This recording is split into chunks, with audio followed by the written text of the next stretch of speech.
ዛሬ በእኛ ዘመን ምልክቱ ታይቷል።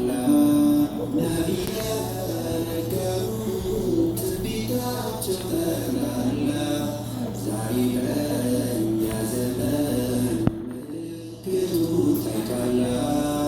ዓመቱ ልክ እንደ ወር ወሩ እንደ ሳምንት ሲፈትል የጊዜው መሮጥ የአየሩ ለውጥ አስፈራኝ በሽታና ወረርሽኝ ድንገተኛ ሞት መብዛቱ መሬት መንቀጥቀጥ አየር መናወጥ መቃወስ